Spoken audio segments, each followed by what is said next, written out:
Salut les petits posters. Alors dans cette vidéo, ça va être un unboxing. J'ai pas l'habitude d'en faire et j'avoue que généralement ça m'ennuie un peu de les faire. Mais j'ai récupéré de chez Dagoma une imprimante 3D et je me suis engagé à faire quelques vidéos sur l'imprimante avant de la rendre. L'imprimante, c'est pas à moi, c'est un prêt pour 3 mois. Et pendant ces 3 mois, je vais faire une vidéo sur l'unboxing, je vais faire une vidéo sur le montage et ensuite je vais voir un petit peu les projets qu'on peut réaliser avec l'impression 3D et le bois.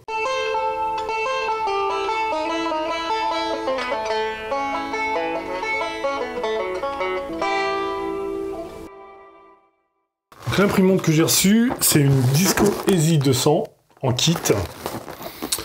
Pourquoi en kit?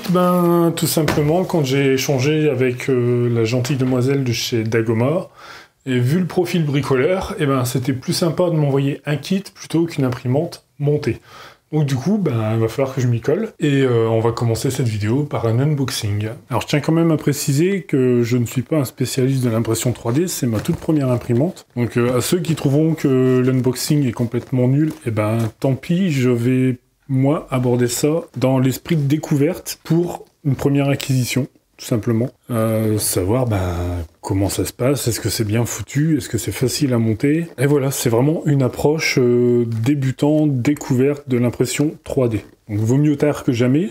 Ça fait déjà un petit moment que les imprimantes 3D sont sorties et elles ont déjà bien évolué. Voilà quoi, donc on va attaquer le unboxing et puis je vous donnerai un petit peu après ma conclusion sur l'unboxing avant d'entamer l'autre série de vidéos sur cette imprimante 3D de chez Dagoma. Je vous avoue, j'ai reçu la boîte, je l'ai ouvert et je l'ai refermé pour pas foutre le bordel dedans, parce qu'apparemment, à première vue, ça a l'air vraiment bien rangé.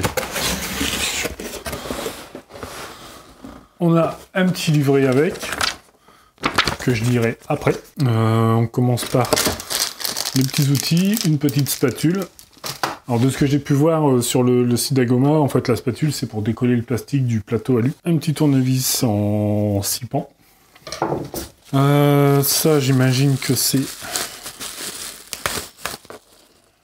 la tête d'impression. Donc, on va pas toucher pour l'instant. Alors, la tête d'impression, le support en plastique autour est imprimé avec une imprimante 3D. Je vais pas arriver à remettre dans le sachet. Si je commence à déjà être maladroit comme ça, ça promet pour la suite. Donc, tête d'impression. On a un sachet avec plein de câbles dedans. On a un autre petit sachet avec des courroies, un lecteur de carte, une carte SD de 8 Go. Ça c'est plutôt cool. La petite carte SD qui est vendue avec. Les lecteurs de cartes. Alors pourquoi deux? Pour l'instant je ne sais pas vous répondre. On verra ça dans la vidéo montage. On a des accessoires, limitateurs de coupe, on a des guidages à billes qui sont là, on a un petit sachet de vis, un autre petit câble, on a ce que je pense être la carte mère de l'imprimante. Donc voilà pour le premier étage, et ensuite, alors en dessous, on a notre petit plateau en alu. Du filament, ça c'est plutôt cool. Alors même si Dagoma m'a filé 3 bobines de filament blanc à côté, il y en a déjà un petit paquet dans la boîte. On a des passe-câbles, une petite gaine, tout ce qui est moteur. Il y a 3, 4, il y a 5 moteurs. On a toutes les pièces de l'imprimante qui sont eux aussi imprimées en 3D. Qui sont là. L'impression a l'air quand même propre si je regarde l'état des pièces.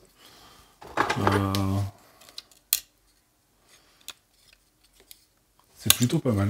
Après ça reste de l'impression 3D, donc on a tous les strates de plastique qui sont apparentes. Mais je m'attendais franchement à pire. Je dirais que même ça, après si on veut une finition nickel, ça reste facile à faire. C'est un petit coup de ponçage dessus. Donc là on a carrément les les bagues de guidage à billes qui sont intégrées dans les pièces plastiques. Donc voilà, voilà. On a tout ça, tout ça, tout ça.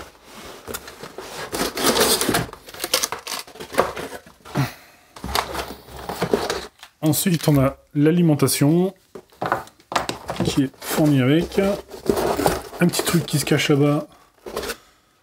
Une petite carte Z-Target cible de réglage. Donc je pense que c'est pour régler la tête d'impression.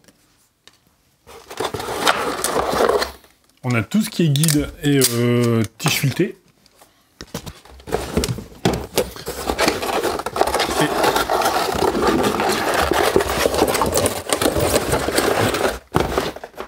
Et il n'y a plus rien d'autre. Donc, à première vue, alors je vais reprendre le livret. À première vue, il n'y a pas de notice de montage.